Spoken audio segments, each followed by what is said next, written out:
రోజుకు నువ్వు ఎంతమందిని కలుస్తున్నావా లేదనే దాన్ని చాలా చాలా ఇంపార్టెంట్. అది చేయండి చాలు, ఖచ్చితంగా మీరు సక్సెస్ అవుతారు. You many listen no many negatives in the direct selling marketing. You must keep the way. చాలామంది ఇదే చెప్తూ ఉంటారు, అబ్బో మేము అన్ని చూసేసాం, ఇన్ని చూసేసాం, నెట్వర్క్ అంటే ఇది అది, ఇదిగో మా బొచ్చంతా తెల్లబడిపోయింది, అయ్యో మా జుట్టు అంతా తెల్లబడిపోయింది, మీరు బయటికి వెళ్తాం 100 మంది. ఏంటి నువ్వు ఇప్పుడు వచ్చావా? అయిపోతావురా బాబు, నువ్వు ఇప్పుడు వచ్చావా? నేను ఇన్ని చేశా, ఇవన్నీ నేను ఇన్ని చేసా, అబ్బో క్వాంటమ్ డూము డాము డిష్కు డిష్కు డష్కు. అరే బాబు నువ్వు చేసావు, చూసావు, పని చేయలే. నువ్వు చేసావు, చూసావు, పని చేయలే. నేను పని చేశా, నా ఇన్కమ్ ఇంత. మాటలు నిజంగా పని చేస్తే ఇలా ఉంటారు, నిజంగా పని చేస్తే ఇలా ఉంటారు. సో బయట వాళ్ళు ఎవ్వరు కూడా సక్సెస్ అవ్వకపోవడానికి గల కారణాలు ఎత్తుకుంటూ ముందుకెళ్తున్నారు. వద్దు, సక్సెస్ అవడానికి గల కారణాలు మమ్మల్ని అడిగి ముందుకెళ్ళండి, సక్సెస్ అవుతారు 100%. సో ఇది చాలా important. And get more confidence and face them. Sir చాలామంది బల్బ్ కనిపెట్టినటువంటి థామస్ ఆల్వా ఎడిసన్కి వాళ్ళ ఇంట్లో వాళ్ళు చాలామంది చెప్పాడు అంట, నువ్వు పిచ్చోడు వేరా, మెంటోడు వేరా, బల్బ్ కనిపెట్టడం వేరా, అదిరా ఇదిరా అని చెప్పి వాళ్ళ తల్లిదండ్రులు, వాళ్ళ ఫ్యామిలీ వాళ్ళ ఫ్రెండ్స్ వాడిని ఒక చీడ పురుగుని చూసినట్టు ఇంట్లో కూడా రానిచ్చేవాళ్ళు కదా. వాళ్ళ తల్లిదండ్రులు కుక్క చేసినట్టు వేసేవాళ్ళు అంట అన్నన్ని. ఇంట్లోంచి బయట రాబోతే ఏదో పిచ్చి పిచ్చిగా మాట్లాడతాడు, పిచ్చి పిచ్చిగా ప్రయాణం చేస్తాడు, ఏంటో ఉంటాయి అది ఇది అని చెప్పి వాళ్ళ తల్లిదండ్రులే అతన్ని పిచ్చి పిచ్చిగా చూశారంట. దాని గురించి వాళ్ళకి తెలియక వాళ్ళ ఫ్రెండ్స్ అసలు ఫోన్ చేయడం కానీ ఈయన కలవడం కానీ సుమారుగా 16 సంవత్సరాలు ఒక రూమ్లో కూర్చుని అకాడమైనటువంటి ఎంతో కఠినమైనటువంటి మనకు ఒక వెలుగుని నింపాడు మిస్టర్ థామస్ ఆల్వా ఎడిసన్. ఈరోజు అతని పేరు ఎలా ఉంది సార్? ఈరోజు అతని పేరు ఎలా ఉంది సార్? ఈరోజు చందు జాయిన్ అయినప్పుడు చెప్పారు బోళ్ళని మంది. కానీ ఈరోజు అక్కడే నుంచి నీ చందు కారు వెళ్తుంటే చూస్తూ ఉంటున్నారు, ఎలా వెళ్తుందా అని. ఎలా వెళ్తుందని చందు గారు చెప్తుంటే చూతా అంటున్నాడు. సో బయట వాళ్ళ మాటలు నమ్మకండి సార్, వాళ్ళు తెలిసి తెలియక వాడిని మాట్లాడుతూ ఉంటారు. వాళ్ళ మాటలు మీరు నమ్మి దయచేసి మీ అద్భుతమైన లైఫ్ని చెడగొట్టుకోవద్దు. Vestige is the from the beginning. ఈ రోజు నుంచే వెస్టేజ్ స్టార్ట్ అవబోతుంది. ఈ రోజు ఎవరైతే వెస్టేజ్ నమ్మి హార్ట్ఫుల్గా వర్క్ చేస్తారో, సార్ మీ బిజినెస్ ఎంతకాలం ఉంటుంది? ఏ రోజైతే మొహం మనిషి కలవడం మానేస్తాడో మా బిజినెస్ అయిపోద్ది. ఏ రోజైతే మొహం స్నానం చేయడం మానేస్తాడో మా బిజినెస్ అయిపోద్ది. ఎవరైతే వంట వండుకోవడం మానేస్తాడో మా బిజినెస్ అయిపోద్ది. ఎవరైతే బట్టలు ఉతుకోవడం మానేస్తాడో మా బిజినెస్ అయిపోద్ది. ఎవరైతే గిన్నెలు కడుక్కోవడం మానేస్తాడో మా బిజినెస్, ఎవరైతే బాత్రూమ్లు కలవడం మానేస్తాడో మా బిజినెస్ అయిపోద్ది. అది జరిగే ఛాన్స్ ఉందా? మా బిజినెస్ ఆగే ఛాన్స్ లేనే లేదు. మా బిజినెస్ ఆగే ఛాన్స్ లేనే లేదు. సో భారతదేశంలో కొదవలేంది జనాభా. భారతదేశంలో కొదవలేంది జనాభా. పుట్టాడు పుడతాడు, పోయాడు పోతాడు, పుట్టాడు పుడతాడు, పోతాడు. మాకు జనాభా ఉన్నంత వరకు మన బిజినెస్కి డోకానే లేదు. జనాభే మనకి పెట్టుబడి. Right? Okay, thank you. Next, in the network marketing success ratio only 5%, remaining 90% peoples are fail. ఇది నిజం. నెట్వర్క్లో జాయిన్ అయిన తర్వాత 95% పీపుల్స్ ఫెయిల్.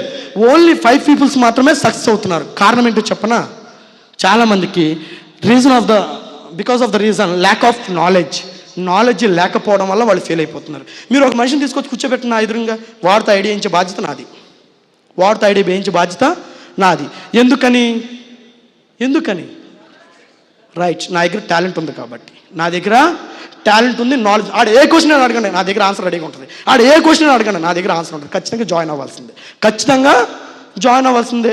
చాలామంది ఫెయిల్ అవ్వడానికి main reason 95% lakh of knowledge. రెండోది ల్యాక్ ఆఫ్ కాన్ఫిడెన్స్. నేను చెయ్యలేనేమో, నేను సరిగ్గా చెప్పట్లేదేమో, నాకు కుదరట్లేదేమో అని చెప్పి చాలామంది ల్యాక్ ఆఫ్ కాన్ఫిడెన్స్తో మానేస్తూ ఉంటారు సార్. అలా చాలామంది చేయకండి. Confidence and knowledge is very very important. మీకు చిన్న ఎగ్జాంపుల్ చెప్తా. నాకు ఒక గేమ్లో కార్ విన్ అయ్యా. గేమ్ బాగా చేశాను, కార్ విన్ అయిన తర్వాత నాకు కార్ ఇచ్చారు. నా కార్ ఇచ్చిన ఆనందంలో నాకు డ్రైవింగ్ సరిగ్గా రాదు. కార్ వేసి నిలిపోయా. ఏమవుద్ది sir? Sorry, I can't hearing. Accident అవుద్ది, నాకు డ్రైవింగ్ రాదు కాబట్టి. అవునా కదా? ఈ లోపు మా అప్లైనర్ ఏం చెప్పాడంటే, చందు నువ్వు ఎంచుకున్న కార్ రాంగ్ అన్నాడు. ఆయన అప్లై ఏం చెప్పాడంటే, నువ్వు బయలుదేరిన టైం రాంగ్ అన్నాడు. ఇంకో ఫ్రెండ్ ఏం చెప్పాడంటే, నువ్వు ఎంచుకున్న కలర్ రాంగ్ రా అన్నాడు. ఇంకోటి నువ్వు బయలుదేరిన టైం రాంగ్ రా అన్నాడు. అసలు నిజమేంటి? Sorry, I can't hearing. Driving.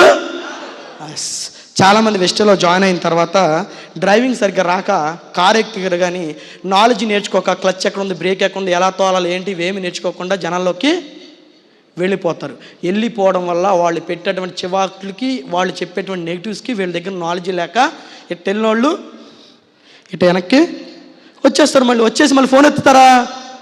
ఎత్తారు. సార్ ఒకటి మాత్రం గుర్తుపెట్టుకోండి.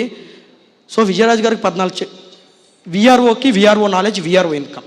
ఎంఆర్ఓకి ఎంఆర్ఓ నాలెడ్జ్, ఎంఆర్ఓ ఇన్కమ్. కలెక్టర్కి collector knowledge, collector income. Income depending on knowledge.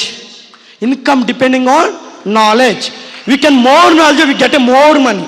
నువ్వు ఎంత ఈ నాలెడ్జ్ని పెంచుకోగలిగితే అంత ఇన్కమ్ని సంపాదిస్తావు. ఇది చెప్పినా చెప్పకపోయినా income depending on knowledge. Vijayaraju గారికి అంత నాలెడ్జ్ ఉంది కాబట్టి అంత ఇన్కమ్ తీసుకొస్తున్నాడు. మేము చెప్పిన మీటింగ్లన్నీ అనర్గళ నుంచి చెప్పేస్తాడు ఆయన. అంత నాలెడ్జ్ ఉంది కాబట్టే అంత ఇన్కమ్ తీసుకుంటున్నారు. మా అప్లైనర్కి అంత నాలెడ్జ్ ఉంది కాబట్టి వాళ్ళు కూడా 4-5 లక్షల ఇన్కమ్ అనేది తీసుకుంటున్నారు. So income depending on knowledge, knowledge depending on number of trainings. So for example నా ఫ్రెండ్కి నాకు కారు ఉంది. నా ఫ్రెండ్దేమో BMW, నాదేమో జస్ట్ 800. మేమిద్దరం వైజాగ్కి రేస్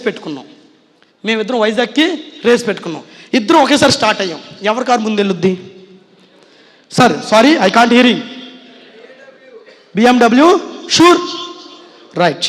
మధ్యలో నేను ఆగి పెట్రోల్ కొట్టించుకున్నా. వాడు పెట్రోల్ కొట్టించుకోకుండా వెళ్ళిపోయాడు. ఎవరు తెలుద్ది ముందు? Sorry, I can't hearing. నాదేనా? చాలామంది పరిగెడతారు. నాలెడ్జ్ లేకుండా ఎంత దూరం పరిగెడితే ఏముందిరా నాయన, మళ్ళీ వెనక రావడం తప్ప. నాలెడ్జ్ లేకుండా ఎంత దూరం పరిగెళ్తే ఏముంది చెప్పు? నీ ఎగ్గిర పెట్రోల్ నాకు ఇంధనం లేకపోతే, నాలెడ్జ్ నాకు ఇంధనం లేకపోతే నువ్వు ఎంత పరిగెత్తినా దండగే.